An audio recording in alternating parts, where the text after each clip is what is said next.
5 words or less. Buccaneers beat the Rams last night 34-7. We apologize that that's the game that was on, but it looked like it would be, in theory, a decent game. 5 words or less for that splattering of Tampa Bay. No one is playing better. No one's playing better in the sport right now than the Los Angeles Rams, right? I mean, I think you said it just a few minutes ago. I don't think you're wrong with what you're saying. They're kind of a juggernaut on both sides of the ball. You say it. You name it. I mean, right? I mean, we see their offense. We know that's amazing. I don't think people have caught on to know how good their defense is yet. Right? When you talk about Jared Verse and Byron Young on the other edge, who's maybe their best pass rusher, but he doesn't get credit for it because they got other big names there. You talk about Fisk in the middle, Kobe Turner, right? They got good depth. That Landman at middle linebacker's a hell of a player. They figured out their secondary. They got incredible safeties. Them getting Darius Williams early in the year, the Emmanuel Forbes getting him. It's all worked out. The Rams, you look at them right now and go, it's hard to find flaws on their football team with the way they're playing, and they feel like they're just totally feeling the mojo, right? Don't they to you? Yeah, and there's nothing more positive that can be said about the Rams. My 5 words or less is this, because I was astounded when we got back to the hotel last night, because what happened was in the car, for the first time ever on the car back to the hotel, I had to pull out the laptop and do the Chip Kelly fired by the Raiders post. Yeah. And I get back and I turn on the TV, because who cares about the game by then? Really, I mean, I'm sorry, but who cares by then? I turn on the TV, and it's like, why is Devontae Adams still in the game? Why is Matthew Stafford still in the game? So know when to pull starters. There has to be an analytics formula that would tell the coach, hey, time to get the first team off the field. Get them off the field. You got a 37-year-old quarterback. You got a receiver that's been around since 2014.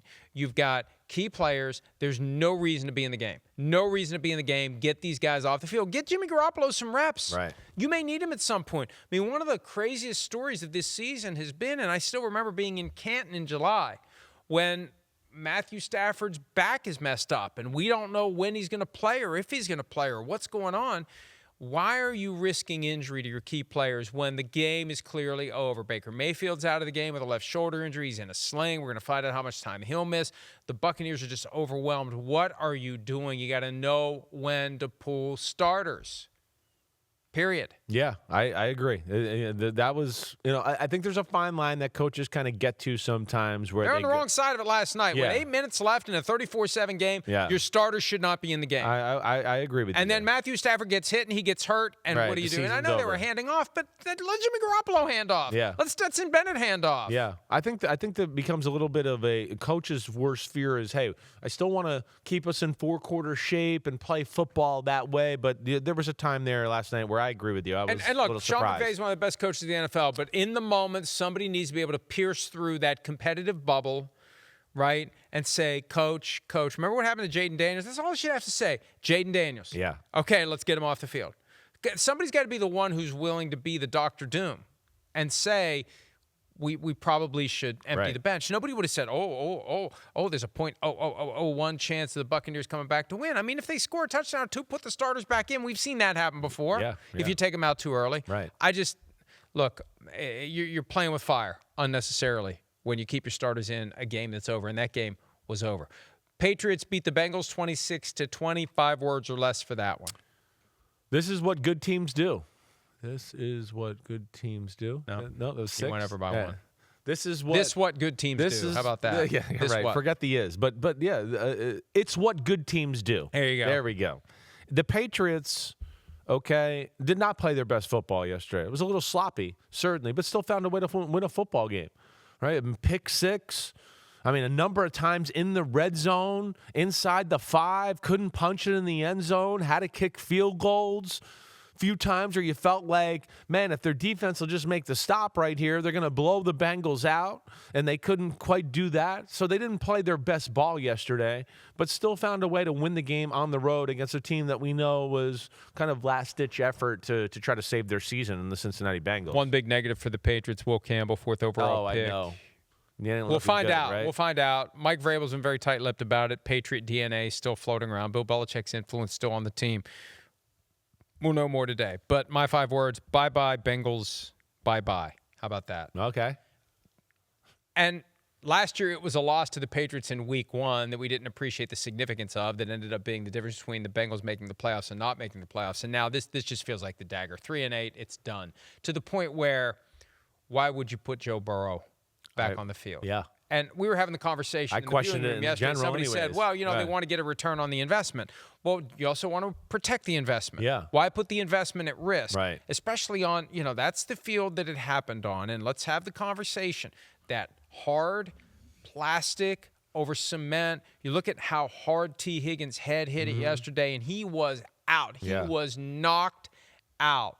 And they won't have him on Thursday night, barring a miracle. How do you get cleared that quickly? At least Jamar Chase will be back, but I just think that you got to be thinking about the future. And I know Joe Burrow wants to play. I reported last night that nothing's set in stone. It's all to be determined based on how his body recovers. It felt like as of Thursday he was going to play. Yeah. And then Friday he was limited in practice. He was limited because they got Joe Flacco the reps so he could get ready.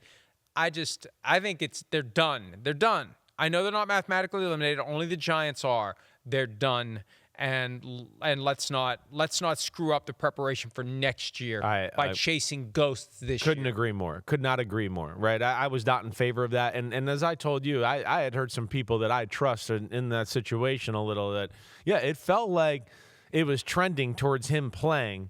And something happened. And you're right, probably the Flacco thing was part of it, but I think there started to become a little bit of a deeper conversation there. Whether it was, hey, let's give him a few extra days, but I think you got to be careful. Again, return on investment, you could mess up your whole investment in general. That's where people just don't realize this toe thing and how it can affect your whole. I mean, gosh, if he hurt that toe again, right, tears a ligament again, there goes the start of next year. Or who knows if he even gets back to 100% ever. I mean, again, we've had this conversation. Deion Sanders had to retire because of his turf toe. That's how serious it is. People don't realize that, but I wouldn't risk it if I was the Cincinnati Bengals. Seahawks beat the Titans 30-24. It felt like it was going to be a blowout. The Titans hang around. Give me 5 words or less on that one. Yeah, still legit as far as the Seahawks. Now, they played with their foot a little bit here, but they had moments, and I think if you just look at the way they played, they made big plays, the JSN on the offensive side of the ball. The big play of the football game that made it even or even look remotely close, the game's 23-3. DK, right? Chimere DK, the first or the third-round pick from Florida that the Tennessee Titans get, he catches the ball inside his own 10-yard line and returns it for a 90-yard punt return. That kind of flipped the game on its head to where it let Tennessee hang around, where you felt like Seattle was about to blow them out. But good bounce-back game for Sam Darnold. We saw the run game play well. And, hey, Cam Ward made some plays yesterday. He really did. He made some great throws and some big throws and some big moments to hang around. But, Seattle is still legit, and let's not forget that. I assume that JSN counts as one word, and I'm only going to use 3, but JSN to the HOF. And I know it's early in his career, Right. but it's incredible. He looks different. Not like usually when you say somebody looks different, it's they look massive, they look bigger. He just looks like ordinary guy, right? And then when it's time to go, I mean, look, he's smaller, and he just is incredible. The speed, the agility, the route running, the body control, the ability to make something happen after the catch. He is incredible, and I don't know why he's not being blanketed. And I just wonder whether he gets underestimated by defensive backs. Yeah, Like right. this guy ain't nothing, and then there he goes. But it's incredible. He's on pace to set the single-season receiving yardage record. He's on pace for 2,029. No one's ever had 2,000 receiving yards in a single season. And I know. It's asterisk 17 games. Bull crap. When they moved from 14 to 16, nobody ever said boo about asterisks on the record. It was one extra game. And if that's the number of games, sorry, that's how it works. There's 17 games. Somebody's going to get 2,000. He's on pace to be the first one. And he's a great kid. And it's just amazing. He doesn't look the part. He plays the part as well as anyone in the NFL right now. We've had a changing of the guard this year from Jamar Chase and Justin Jefferson, although Chase is still kind of there, to Jaxon Smith-Njigba, Right. and maybe Puka Nacua, although Puka not injury like last kinda, year. right. JSN is the man. Right. He's first team All-Pro, period. And I'd have to sit and think about the next one, but pencil him in. Yeah. Barring an injury that knocks him off course, and I don't want to kibosh him by even mentioning it. He's incredible. Yeah, he's incredible. I think you brought up the other name. I think Jamar Chase is still right there with him. He's probably that guy too. I don't know, maybe one of those guys in Dallas, and George Pickens becomes your all-pro. That's right. I mean, you got some things there, but that's right. He Good is call. a special player. He's got an incredible pair of legs. I think that's the first thing, and his ability to separate in short areas is what makes him special. And then I think on top of that, the way Clint Kubiak, they stay very patient with the run game. They do have some other guys, and Rashid Shaheed, who you got to worry about. They don't put them, they move them around, they get them in the slot, they get them in tight splits, so it's hard sometimes to always double them and play man-to-man on them. But he's an incredible route runner with incredible play strength. And I think his speed is deceiving, to your point a little bit, where people don't realize he's quite moving as fast as he is. But yeah, him and Emeka Ibuka, who he was at Ohio State, have that similar skill set where it doesn't pop off the screen of like, oh my gosh, it's so fast, but yet when they're on the field, they seem to run away from people and break a lot of tackles and make people miss on the regular. He's incredible, and the Vikings get to see him and Sam Darnold in 6 days in Seattle, and I know Darnold has had that one circled for a long time. Yeah. Hi, it's Mike Florio. Thanks for watching PFT on YouTube. Hit subscribe for the latest news and analysis from Pro Football Talk.